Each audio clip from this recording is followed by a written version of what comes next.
Hey guys, it's Heather. So jumping right into the tutorial, I am putting my prosthetics that I made up onto my face and my neck, and I was showing my husband because I was like, oh my god, look how creepy this looks. Like, he thought it was already creepy like when he saw me painting them and stuff, but yeah, just way creepier once I put them on.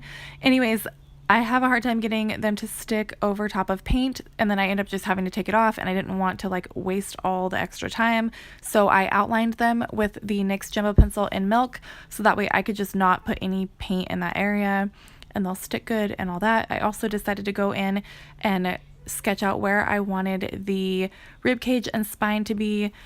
This is just like a rough sketch. If you guys the proportions are off or whatever, you can go back in later and just fix it. So once you're painting, especially once you add darker colors around it, you can really clean it up and fix it to your liking. Now I'm taking the black water activated body paint from Mehron. It's a Paradise paint. This step actually ended up being completely freaking pointless because once I fill it in with white, you can't see the black. So yeah, work smarter, not harder, and just forget this step.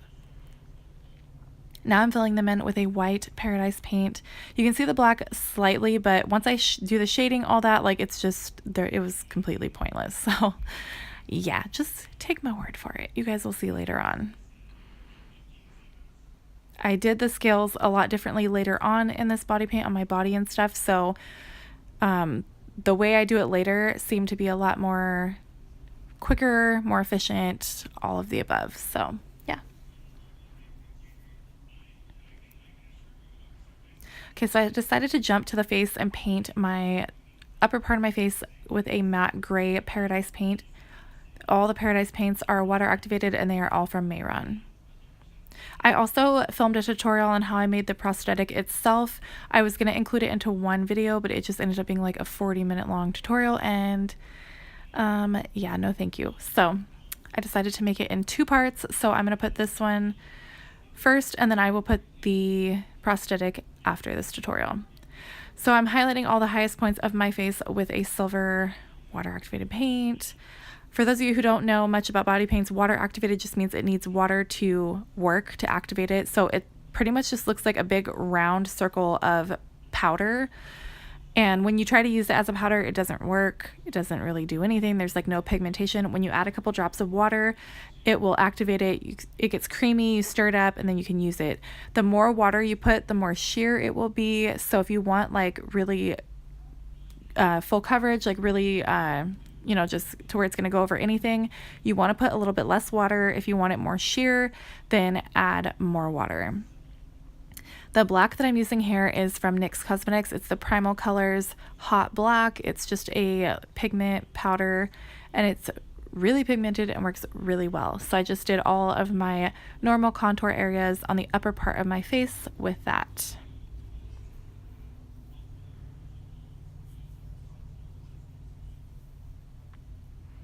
And then I decided to use this stencil. I have never used this for this kind of body paint. Usually I only use it for airbrushing, but I was just curious if it would work.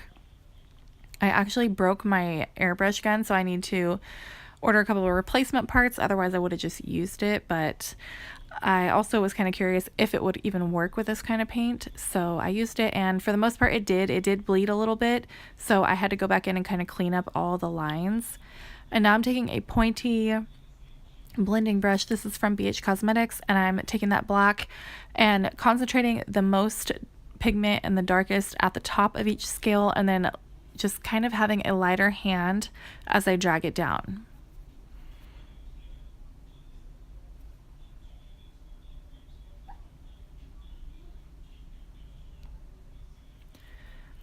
And then taking that black and finishing off these scales. I just want it to be where they are darker at the top because the scale above it would cast a shadow down onto the one below it. So yeah. I did end up taking that fluffier blending brush that I used to contour everything and went back in and darkened all of the scales a little bit, just slightly. I didn't add any pigment to the brush. I just used what was left on the scales themselves. Then when I did this top row, there was a little line you can see where there's like a space So right here, I'm just filling that space in so that way it's just seamless and there's not like this line of gray. So I took that black powder and put it underneath my eye, up in my crease, and then I took the NYX Jumbo pencil in black and put that all over my lid and then set it with that NYX powder. Also brought that powder up a little bit into like towards my brow. And then I also did my tightline and waterline with the same black. Now back with the white Jumbo pencil, I am highlighting parts of my face underneath my eyes, on my forehead, and that's about it. And just blending that with my finger. Just be careful. I had a lot of colors on my hands, so I had to keep washing them. So just keep that in mind that when you blend with your fingers, if you don't remember to like get the paint off of them, you're going to have some interesting stuff on your face. So I put some glitter from the Moon Dust palette onto my eyelids, and now I'm taking that black powder again with a Tarte liner brush, and I'm just making some veins. When I do veins, I like to have them really dark where I start them like at the base of them and then kind of squiggle them out and apply a lot less pressure. You can also kind of tap them. Sometimes you can see I'm like tapping them afterwards if I didn't like let go of the brush enough and didn't ease up enough on the pressure so they were a little bit more pigmented than what I want, and then I kind of tap them out and it lightens them. And I'm just putting them in like random spots. If you want to know what veins look like, just Google pictures. My veins are pretty easy to see on my body, so I don't really Google it or anything. I just kind of look and go from there. And then I just added some mascara and lashes. The lashes that I added for this look are from House of Lashes in the style Spellbound.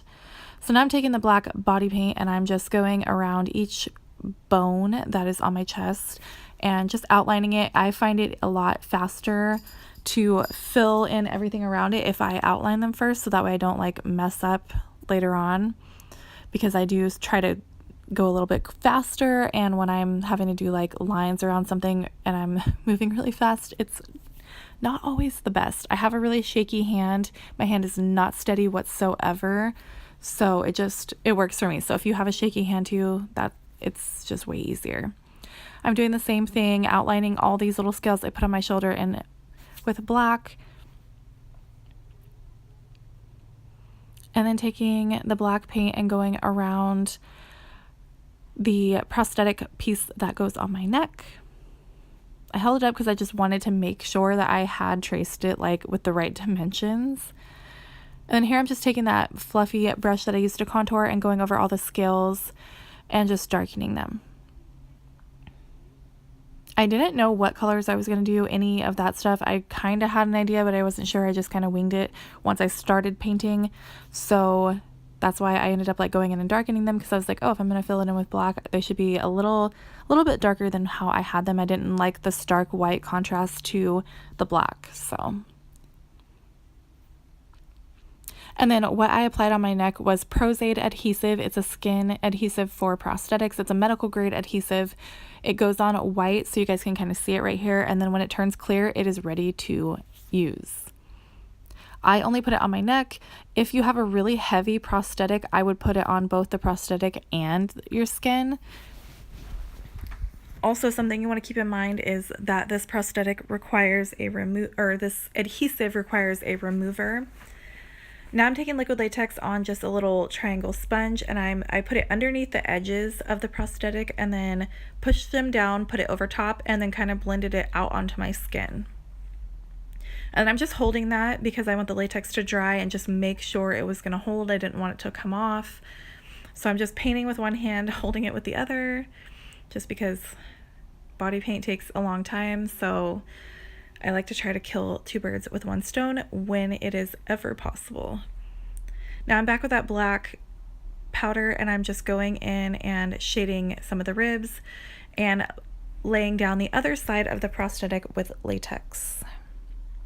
I did this all the way around. As you can see, the bottom, the only part I didn't put it was on the inside because it didn't really seem to need it at all. It was holding really good. Prosaide is a really, really strong adhesive. If you have a heavier appliance, it's going to really hold it on there. I usually use spirit gum, but spirit gum is for really lightweight anything that's going on. So prosthetics, whatever. And then of course, I had to do a little Snapchat progress shot. So just finishing up those ribs. And at this point, I had not realized I did not paint around the rib that's on the left side of the video. It wasn't until I started putting the gray down here and I was like, oh, okay, interesting.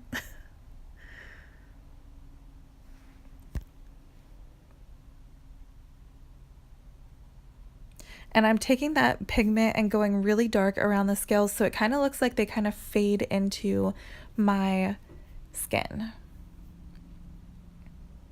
And then applying Prosaide to my mouth area.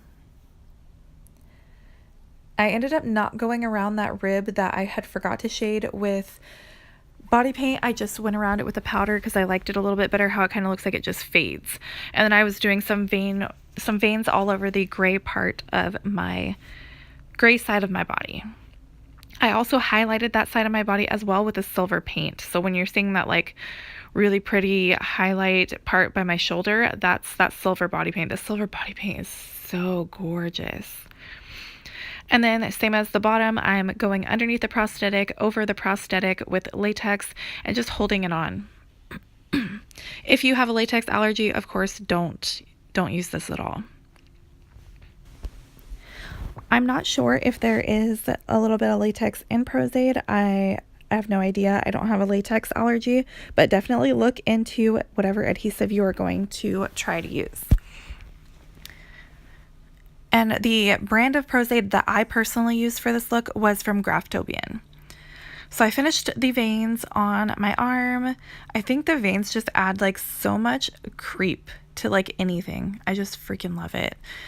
And now I'm taking I used water paints, and water activated paints don't work that great over latex. As you can see, there's a lot of spots where just you can see it through there.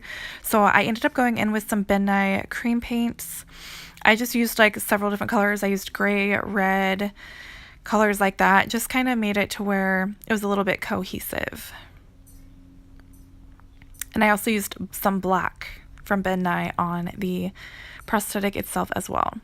Now with black body paint, I'm going in and filling in everything underneath that prosthetic because obviously we don't want to see our mouth and our skin and all that. It just wouldn't have any realism whatsoever. And now I'm taking latex, then I put a layer of latex, put a layer of cotton ball that I ripped apart, and then putting latex over top of that, then using my little metal spatula and the back of a brush and just laying it down so it's not like sticking up. That way it just kind of makes it look like that's the side of the mouth. And you want to wait for that to completely dry. Anything with latex, you want to let it completely dry because it'll ruin any of your brushes if you touch it. So all the latex around the prosthetics, all of that has to be completely dry or you will ruin every brush that it touches. So just be cautious. I have learned that from experience and it sucked. So going in with red and just putting that around the prosthetic as well.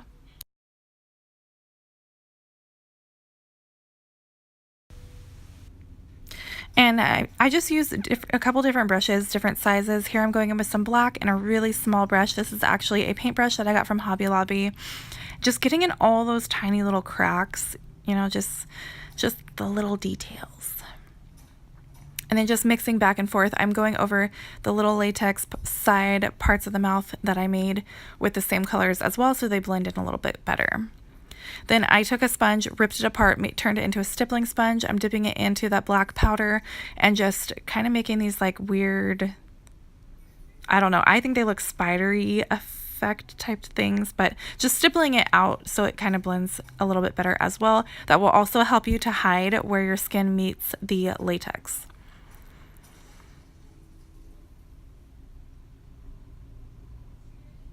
And I put black up into my nostrils because I felt like it just kind of hid them a little bit better.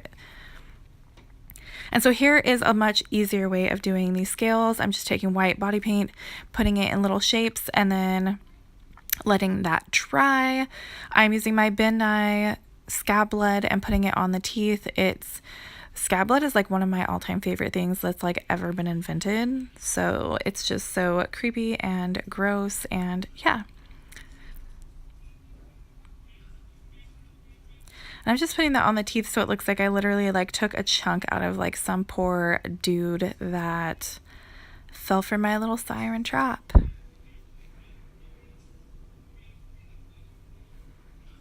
And I put it around the base of the teeth a little bit as well.